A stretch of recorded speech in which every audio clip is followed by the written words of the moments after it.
하나님께서 여러분들의 또 헌신을 기쁘게 받으셨을 줄로 믿습니다. 아멘. 여러분들은 만약에 과거로 가실 수 있다, 여러분들이 과거로 가실 수 있다면 언제로 가시고 싶으십니까? 보통 우리가 생각을 하면 지금의 삶의 그 현재를 바꿀 수 있는 그런 결정적인 순간으로 가시고 싶으실 거예요. 뭐 예를 들면 그때 그 땅을 샀어야 됐는데, 이런 거잖아요. 그 주식을 샀어야 됐는데. 또 요즘 청소년들 또 청년들은 그때 유튜브를 먼저 시작했어야 되는데, 뭐 이런 생각들을 많이 할 겁니다. 지금 사람과의 관계가 깨져 있으신 분들은 또 이런 생각을 하실 거예요. 내가 그때 화내지 말았어야 됐는데, 내가 좀 참았어야 했는데, 뭐 이런 순간들이 있을 겁니다. 그래서 예전에는 타임머신을 주제로 한 그런 영화들이 많이 있었잖아요. 근데 요새는 타임머신은 좀 옛날 소재입니다. 요새는 어떤 소재가 주로 유행을 하냐면 인생 2회차라는 그런 소재로 드라마들도 많고 영화도 있고 소설도 많습니다. 이런 소재를 주제로 한 드라마 중에 여러분들이 아실 법한 드라마가 이 드라마가 있더라고요. 아시죠? 네, 재벌집 막내 아들이라는 드라마예요. 이 드라마가 인생 2회차를 소재로 하고 있습니다. 그러니까 현재의 기억을 가지고 과거의 재벌 일가의 그 자녀로 이제 회귀를 하는 거죠, 주인공이. 그래서 그 기억을 가지고 성공하는 이야기를 그리고 있습니다. 그러니까 어떤 사람이 대통령이 될지도 이미 알고 있어요. 그리고 IMF가 언제 올지도 이미 알고 있습니다. 그렇기 때문에 이를 적절하게 사용을 해서 성공의 길을 걷습니다. 그러니까 이런 소재를 한 드라마가 굉장히 많아요. 영화도 많고요. 왜 그럴까요? 현대인의 그런 마음을 반영하고 있기 때문입니다. 지금 우리의 삶이 너무나 지치고 어렵고 그래서 내가 예전으로 돌아가면 어떨까라는 그런 마음이 우리 마음 가운데 있고, 그것이 다른 여러 대중매체로 투영되고 있다라는 것입니다. 여러분, 인생은 불확실하죠. 예측할 수가 없습니다. 내 인생이야 라고 얘기하지만 어떻게 될지도 모르고 어디로 갈지도 모릅니다. 중요한 순간일수록 그래요. 내가 어떤 순간에 선택을 어떻게 하느냐에 따라서 우리의 인생의 향방이 완전히 바뀌기 때문입니다. 그래서 우리는 후회할 때가 있습니다. 내가 어떤 삶의 지점에서 실패했을 때 내가 다른 선택을 했더라면 어떨까, 이런 생각들을 많이 해보잖아요. 큰 실패를 하면 할수록 그 생각은 더욱더 간절할 거예요. 그 재벌집 막내 아들에서 그 주인공도 그 엄청난 실패를 겪은 이후에 죽음 가운데서 본인의 삶이 다시 돌아가는 것을 경험하잖아요. 그러니까 우리의 삶에 간절함이 있으면 있을수록, 실패하면 실패할수록 그 지점으로 다시 돌아가서 그것을 다시 원상복구했으면 어떨까라는 그런 본능이 인간에게는 분명하게 있다라는 사실입니다. 근데 오늘 본문에 나오는 호르마라는 지명인데요, 이 지명은 이스라엘 백성들이 전쟁을 벌였던 장소입니다. 그런데 이 이스라엘 백성들이 전쟁을 벌였던 이 호르마라는 지명은요, 그들에게 인생 2회차를 생각할 만큼, 자신들이 과거로 돌아가면 어떨까라는 그 생각을 할 만큼 실패가 컸던 장소입니다.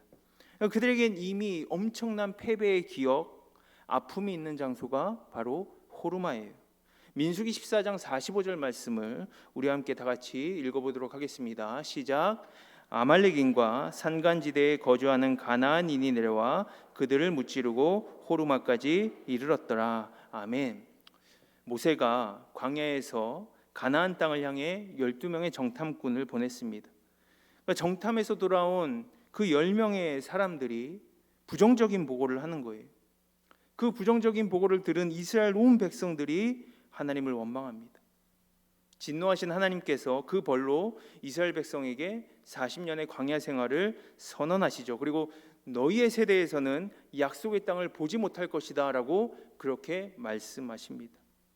그제야 위기감을 느낀 이스라엘 백성들이 어떻게 하냐면 자신들의 뜻대로 가나안 땅을 점령하기 위해 올라가게 돼요. 무모하게 전쟁을 시도합니다. 근데 하나님께서 함께 하시지 않는 전쟁이죠. 당연히 아말렉인과 가나안 사람들에게 패배를 경험하게 돼요. 그곳의 지명이 바로 호르마라는 지역입니다. 하나님을 믿지 못함으로 광야 40년 길을 돌게 되었습니다. 정작 출애굽 1세대인 자신들은 가나안 땅에 들어가지 못한다는 선언을 들었어요. 뒤늦게 가나안으로 들어가려고 했지만 그곳에 거주하던 아말렉인과 가나안인으로 인해서 완전한 패배를 경험했던 장소, 그것이 바로 호르마입니다. 근데 오늘 본문 민수기 21장에 보면 이스라엘은요 다시 그 호르마에서의 전쟁을 앞두고 있는 거예요. 근데 이번은 어떻습니까? 이번에는 승리해요. 민수기 21장 3절 말씀을 한번 다 같이 읽겠습니다. 시작. 가나안 사람을 그들의 손에 그들과 그들의 성읍을 다 멸하니라. 그러므로 그곳 이름을 호르마라 하였더라. 아멘. 그들에게 다시 한번 기회가 주어졌어요. 이스라엘은 이전에 그 패배의 쓴 아픔을 딛고 호르마에서 승리하게 됩니다. 여러분, 오늘 이 사건이 우리에게 주시는 영적인 의미가 무엇이겠습니까?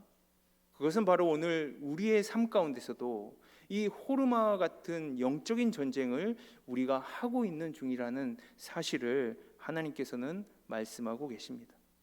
민수기는 광야 생활 전반을 다루는 책이에요. 시내산에서 모압 땅 즉 요단강 동편에 이를 때까지의 전반적인 내용을 말씀하고 있는데 이 광야 생활의 대부분을 민수기에서 말씀하고 있습니다. 약속의 땅으로의 진군, 그리고 그 과정, 그리고 그 안에 있는 전쟁들의 모습을 담고 있어요. 여러분, 이 세상도 그리스도인에게는 영적인 광야라고 합니다. 우리가 이 세상을 살아가는 궁극적인 목적은 무엇입니까? 이 세상에서 더 잘 먹고 잘 살고 또 풍요로운 삶을 사는 것이 아니라 약속의 땅 천국을 향해 가고 있는 사람들이라는 것이죠. 그러면 오늘 우리에게도 호르마에서와 같은 전쟁이 분명하게 존재하고 있다라는 겁니다. 그 뜻은 뭐예요? 이스라엘 백성들이 호르마에서 실패도 하고 승리도 했던 것처럼 우리도 우리의 영적 전쟁 가운데서도 실패도 하고 승리도 할 수 있다라는 그런 사실입니다. 그래서 우리는 믿음의 삶을 살면서 크고 작은 실패를 하기도 하죠. 날마다 쓰러지는 우리의 신앙의 모습, 믿음의 삶의 모습이 있지 않습니까? 그런 삶의 모습을 시로 쓰신 분이 있더라고요. 정찬우 목사님이라는 분인데 거짓 없는 기도라는 그런 시가 있습니다. 한번 제가 읽어드리도록 하겠습니다. 기도를 해야겠다고 눈을 감아도 기도 말은 입에서 돌지만 마음에서 우러나지를 않습니다. 겨우 몇 마디 중얼거리다가는 황급히 찾는 말, 예수님 이름으로 기도했습니다. 아멘. 더욱 초라하고 허무한 밤이 되었습니다. 성경은 읽어야겠고 신약을 읽을까 구약을 읽을까 이리 뒤적 저리 뒤적 왔다 갔다 하다가는 마태복음 1장 1절부터 시작합니다. 채 16절을 마치기도 전에 머릿속은 다른 일로 분주합니다. 성경책만 펴놓으면 금방이라도 해야 할 일들이 왜 그리 많습니까? 청소도 해야 하고 전화도 해야 하고 시장도 봐야 하고 식사 준비도 해야 하고 텔레비전도 봐야 하고 잠도 자야 하고 자신 있게 성경책을 덮으면서 하는 말, 내일부터 꼭 읽도록 하겠습니다. 그러나 내일도 안 되리라는 것을 잘 알고 있습니다. 주님, 한심하게도 매일이 이 모양입니다. 그러나 언젠가는 해낼 수 있을 겁니다. 도중에 지쳐서 포기하지 않도록 제발 그날을 앞당겨 주십시오. 아멘. 이 시의 제목이 무엇이라고요? 거짓 없는 기도라는 시예요. 정말 거짓이 없는 내용이지 않습니까? 우리가 기도할 때, 우리가 말씀을 볼 때, 또 예배 드릴 때도 우리 마음 가운데는 얼마나 분주한 것들이 너무나 많습니까? 이런 경험들이 다 있다라는 거예요. 호르마 같은 일들이 우리 안에 분명하게 있다라는 겁니다. 오늘 말씀의 제목이 엔차 호르마입니다. 앞에 엔차는 코로나 시대에 나온 신조라고 해요. 엔차 감염 많이 들어보셨죠? 거기에서 이제 나와서 뭐 엔차 관람 뭐 이런 것들도 생겨났다고 하죠. 엔차는요, 차수를 나타내는 용어입니다. 앞에 알파벳 N이 붙어 있고요. 그 N은 수학에서 미지수를 나타낸다고 합니다. 그러니까 한계가 없는 수예요. 언제가 될 줄, 얼마가 될 줄 모르는 겁니다.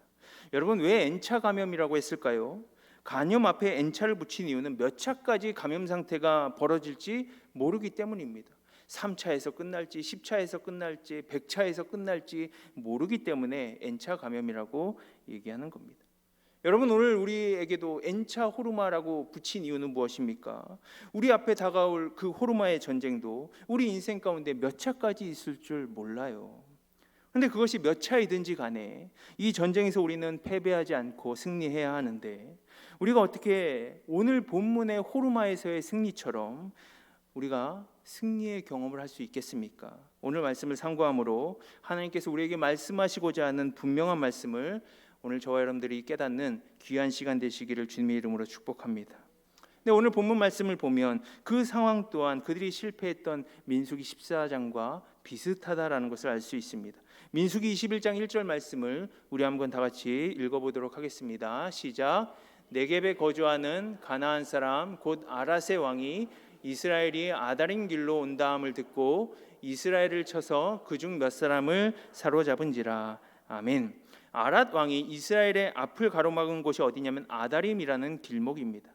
아다림의 의미는 무엇이냐면 정탐이라는 의미를 갖고 있어요. 여러분, 아랏 왕은요, 광야의 이스라엘 민족이 이제 정탐이라는 길을 통해 자신의 성읍을 염탐하려고 한다고 생각을 했어요. 그래서 이스라엘 중 몇 사람을 사로잡습니다. 그러니까 이스라엘 백성들이 진짜 정탐하려고 했는지는 잘 모르겠어요. 하지만 분명한 것은 그 지역의 이름이 아다림, 정탐이었다라는 것입니다. 여러분, 이 이스라엘 민족들이 이 아다림이라는 지명을 발견했을 때 어떤 마음이 들었겠습니까? 아다림이라는 길, 그 정탐이라는 단어가 그들에게 어떤 의미가 있었겠어요? 저 옛날에 정탐꾼들의 부정적인 보고로 인해서 낙심하고 불평했던 자기들의 모습이 생각났을 겁니다. 마찬가지로 예수님께서 그 베드로에게 숯불을 피워주시잖아요. 그 숯불을 피워주신 이유는 무엇입니까? 베드로가 예수님을 배반했을 때, 부정했을 때 그 숯불 앞에서 부정했거든요. 그것을 상기시키기 위함인 것처럼 오늘 이 아다림이라고 하는 그 지명이 오늘 본문에 있는 이유는 무엇이냐면 그것으로 인해서 낙심하고 불평했던 그들의 모습을 상기시켜 주시기 위함이라는 것입니다. 기억나게 했어요. 호르마에서 그들이 첫 패배를 한 이유는 무엇입니까? 민수기 14장을 쭉 읽어보면요, 이스라엘 백성들은요 하나님 말씀대로 한 것이 단 하나도 없습니다. 12명의 정탐꾼들은 자신의 뜻에 기초한 믿음 없는 보고를 했어요. 그리고 그 보고를 듣고 이스라엘의 온 회중은 밤새도록 통곡하며 모세와 아론과 하나님을 원망합니다. 또 막상 하나님께서 가나안으로 가는 그들의 길을 막으시죠. 그런데 자신의 뜻으로 그 길을 가다가 전쟁에서 대패한 거예요. 하나님의 뜻과는 상관없는 그들의 열심이 그들을 패배로 몰게 되었습니다. 여러분, 성경은요 사람이 위기의 때가 언제인가를 말씀해 주고 계시는데 시편 119편 109절 말씀을 보면 이런 구절이 있습니다. 나의 생명이 항상 위기에 있사오나. 아멘. 여기 보면 사람의 인생이라는 것은 항상 위기다라고 말씀하고 있어요. 그런데 여기서 위기로 번역된 히브리어는 카프입니다. 카프는요 손바닥, 손안이라는 뜻이 있어요. 그러니까 나의 생명이 항상 위기에 있다라는 이 말의 원래 의미는 무엇이냐면 나의 생명이 계속적으로 내 손안에 있는 것이 위기다라는 거예요. 내 생명이 내 손안에 있는 게 왜 위기입니까? 내 생명을 내 것이라고 여기는 것, 내 인생은 내 것이라고 여기는 것, 그렇기 때문에 내가 알아서 살아가는 것이 안전하다라고 여기는 것이 곧 위기라는 것이에요. 내 인생, 내 생명이라고 내 마음대로 내 멋대로 하는 그때가 성경은 위기다라고 그렇게 말씀하고 있는 겁니다. 왜 그렇습니까? 그때는요 하나님과 단절되어 있기 때문입니다. 원래 하나님께서 인간을 창조하실 때 에덴 동산 그 테두리 안에 인간을 창조하셨죠. 하나님과 대화하고 하나님과 교제가 가능한 존재로 인간을 만드셨습니다. 그런데 그 아담과 하와가, 그 인간들이 죄로 인해서 하나님과 단절되게 되었습니다. 그래서 이사야 59장 2절 말씀에는 이렇게 말씀하고 있습니다. 함께 다 같이 읽겠습니다. 오직 너희 죄악이 너희와 너희 하나님 사이를 갈라놓았고 너희 죄가 그의 얼굴을 가리워서 너희에게서 듣지 않으시게 함이니라. 아멘. 하나님 지금도 여전히 끊임없이 우리에게 말씀하시지만 내 뜻이 충만한 인간은 그것을 듣지 못한다라는 거예요. 영적으로 귀가 닫힌 사람이 되었고 하나님과의 교제가 끊어진 사람이 되었다라는 겁니다. 이것이 계속되면 어떻게 됩니까? 욕심이 잉태되면 죄를 낳고 죄가 잉태되면 장성하면 사망을 낳는 것입니다. 그러니까 내 뜻만 계속 내세우는 인간의 종말의 모습이라는 것이죠. 여러분, 오늘 그러면 그들이 쌓은 호르마의 뜻은 무엇입니까? 호르마의 뜻은요, 멸하다라는 뜻이 있습니다. 그러면 그들이 승리하기 위해서 멸해야 될 것이 무엇입니까? 완전히 그들의 삶 가운데서 지워야 됐던 것이 뭐예요? 자신의 뜻이라는 거예요. 인간의 자신의 뜻을 멸해야 했어요. 이스라엘은 하나님 앞에서 자신의 뜻을 멸해야 했어요. 그런데 그렇지 않았습니다. 그러자 정작 자기들이 패배하게 되었다라는 것이죠. 그런데 오늘 민수기 21장 2절 말씀에 보면 그들이 어떻게 했습니까? 함께 읽겠습니다. 이스라엘이 여호와께 서원하여 이르되 주께서 만일 이 백성을 내 손에 넘기시면 내가 그들의 성읍을 다 멸하리이다. 아멘. 이스라엘은 지난번과 달랐어요. 지난번에는요, 내 뜻을 막 드러냈어요. 자기 마음대로 했어요. 내 생명이 내 손 안에 있다 이렇게 생각하고 자기 뜻, 하나님께서 가지 말라고 하는 길을 막 갔어요. 그런데요, 이제는 하나님 먼저 찾았다라는 거예요. 첫 번째 호르마에서는 하나님께서 그들과 함께 계시지 않는다, 너희 그래서 가면 안 된다라는 그 모세의 만류에도 불구하고 자기들의 뜻을 먼저 앞세워서 호르마에 갔다면, 두 번째 호르마에서는 이스라엘 백성들은 자신의 뜻을 다 멸하고 지우고 하나님의 뜻을 먼저 구합니다. 이것은 무엇입니까? 그들의 우선순위가 완전히 변화되었다라는 거예요. 하나님의 뜻에 자기의 뜻이 완전히 복종했다라는 것입니다. 여러분, 우리 그리스도인의 삶도 마찬가지입니다. 우리 모든 삶의 자리에서 내 뜻이 아닌 하나님의 뜻을 먼저 구해야 될 줄로 믿습니다. 그것이 실패하지 않는 방법이에요. 그것이 이 땅 가운데 영적인 패배를 하지 않는 비결입니다. 하나님의 뜻 앞에서 내 뜻이 완전하게 지워져야 돼요. 하나님 먼저 찾고 하나님의 뜻을 구할 때 우리는 지난번의 실패를 되풀이하지 않을 수 있는 것입니다. 여러분, 내 뜻을 완벽하게 멸한다, 지운다라는 것은 무엇입니까? 언제 내 뜻이 드러나나요? 내가 욕심이 있을 때 드러나요. 언제 내가 말을 크게 합니까? 내가 원하는 게 있을 때 말을 크게 해요. 그럼 내 뜻을 완벽하게 멸한다, 내 뜻을 완벽하게 지운다라는 것은 무엇입니까? 내 안에 있는 욕심을 지운다라는 거예요. 내 안에 있는 욕심을 다 버리는 것을 말합니다. 이스라엘은 하나님 앞에 자기들의 욕심을 다 버렸어요. 정탐꾼 사건으로 인해 40년의 광야 생활을 시작했습니다. 하나님은 만나와 메추라기를 통해서 수많은 이스라엘 무리를 40년 동안 먹여 살리셨어요. 물론 대부분의 백성들은 공급해오는 그것에 만족했지만 그것에 만족하지 못하는 사람들도 분명하게 있었을 겁니다. 왜냐? 전쟁을 통해서 얻게 되는 전리품들이 그들에게 필요했기 때문입니다. 험난한 여정을 가는 동안에 무기도 필요했을 것이고 먹을 것도 필요했을 것이고 노예도 필요했을 것입니다. 전리품들이 많이 필요했을 거예요. 그런데 오늘 본문 민수기 21장 2절 말씀을 우리가 다시 보면 하나님께서 적군을 그들의 손에 넘겨주신다면 그들을 어떻게 하겠다고요? 다 멸하겠다고요. 다 호르마하겠다고 말하고 있습니다. 자기들의 욕심 다 지우겠다라고 말하고 있어요. 그러니까 호르마는요, 그들의 욕심을 다 멸하는 자리입니다. 여러분, 우리가 영적 전쟁을 할 때 그 자리는요, 우리의 뜻, 우리의 욕심을 다 지우는 자리인 줄로 믿으시기 바랍니다. 그 욕심을 지우지 못하면 우리는 우리의 영적 전쟁에서, 우리의 호르마에서 지고 말 거예요. 사랑하는 성도 여러분, 우리 또한 계속 치르는 영적 전쟁에서 승리하기 위해서는 하나님께서 우리의 삶의 사건들 중에서 내가 아무리 좋아 보이고 내가 아무리 욕심나는 것이 있어도 하나님께서 원하지 않으시면 과감하게 버리고 멸해야 될 줄로 믿습니다. 아마도 우리가 그리스도인으로서 살아가면서 여러 번의 그 호르마와 같은 전쟁 가운데서 내 욕심을 쫓다가 실패한 적이 한 번 이상 있을 겁니다. 그럼 그럴 때마다 우리는 어떻게 해야 됩니까? 내 뜻을 내려놓고 내 욕심을 내려놓고 하나님을 바라봐야 될 줄로 믿습니다. 그것이 어떤 삶입니까? 바로 봉헌의 삶이에요. 호르마는 멸하다라는 뜻이 있는 것과 또 하나의 뜻이 있는데 바로 봉헌이라는 뜻 또한 있습니다. 여러분, 내 뜻이 지워지면요 하나님의 뜻이 나타나는 거예요. 내 욕심이 지워지면 하나님께서 채워주십니다.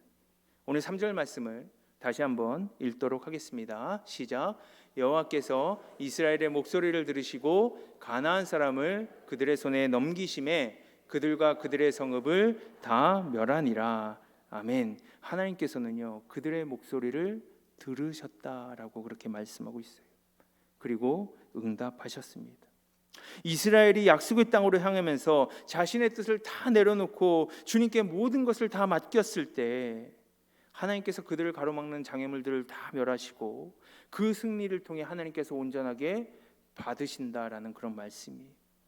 그러니까 이스라엘은 하나님께 봉헌하는 겁니다. 호르마를 통해서 그들의 앞날을 완전히 하나님께 드리는 삶을 살게 되었다라는 거예요. 여러분, 우리가 하나님께 드리는 삶을 살고 있죠. 여러분들의 삶을 드리시는 이유는 무엇입니까? 여러분들의 예배를 드리시는 이유는 무엇이? 여러분들의 시간, 여러분들의 물질을 봉헌하는 이유는 무엇입니까? 이 모든 것이 내 것이 아니라 하나님의 것임을 인정하는 행위입니다. 고백이에요.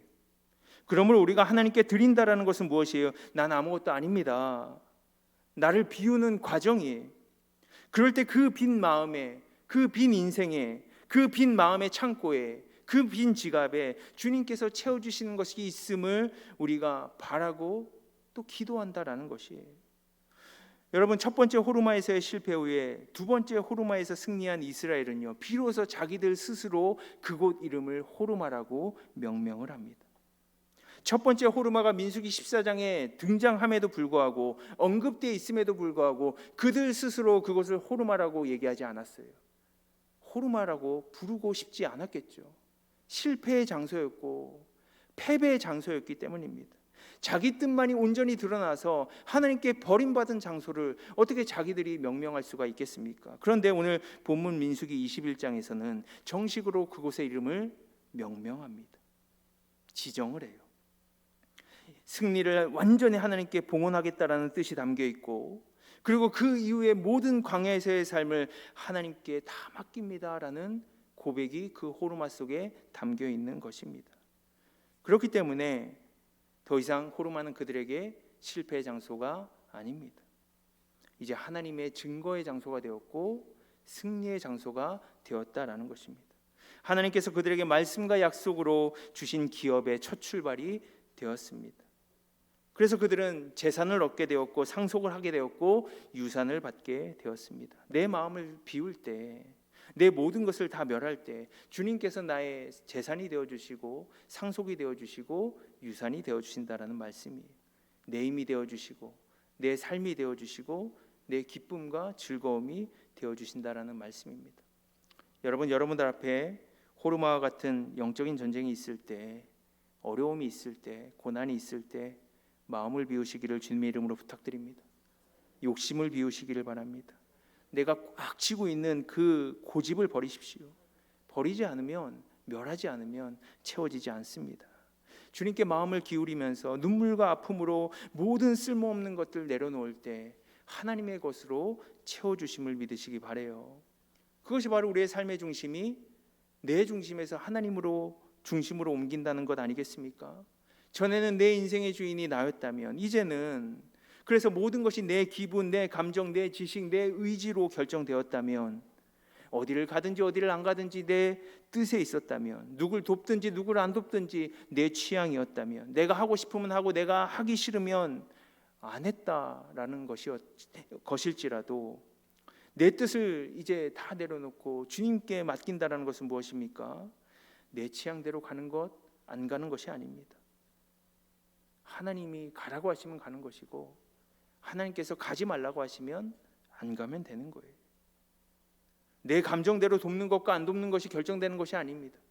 하나님께서 도우라고 하시면 돕는 것이고, 하나님께서 원하시지 않으면 안 하면 되는 겁니다. 여러분, 내 소중한 생명, 하나님 주신 생명 아니겠습니까? 그것이 어디에 있을 때 가장 안전하겠습니까? 하나님의 손안에 있을 때 가장 안전한 줄로 믿으시기 바랍니다. 여러분 앞에, 또 제 앞에도 N차 호르마가 있습니다.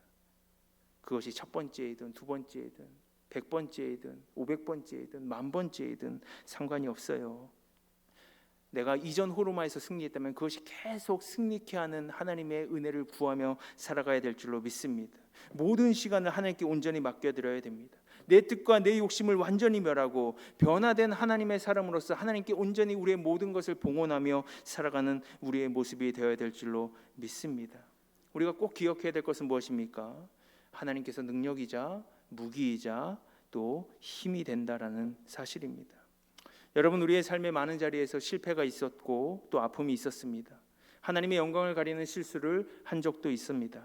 때로는 우리의 의지와는 상관없이 코로나와 같은 환경에 의해 온전한 예배자로 설 수 없을 때도 있었습니다. 실수는 다 누구나 하는 것이고 그것이 바로 우리의 연약함을 드러내는 것입니다. 하지만 오늘 말씀처럼 내 뜻을 멸하고 하나님의 뜻을 구할 때 우리 앞에 있는 호르마와 같은 전쟁에서 우리는 분명히 승리케 될 줄로 믿습니다. 사랑하는 성도 여러분, 우리의 마음과 몸의 중심을 하나님께 맡기시기를 바랍니다. 아버지 손에 내 생명을 맡깁니다. 내 손에 있는 것이 아니라 아버지 손에 있습니다. 내 마음을, 내 삶의 중심을 하나님께 맡깁니다. 하나님, 우리의 삶을 인도해 주시고 우리를 승리케 하여 주시옵소서. 오늘 이 고백이 오늘 이 말씀을 듣는 저와 여러분들에게 있었으면 좋겠습니다. 우리 함께 찬양하면서 우리 한번 이 고백을 찬양으로 하나님께 영광 돌렸으면 좋겠습니다.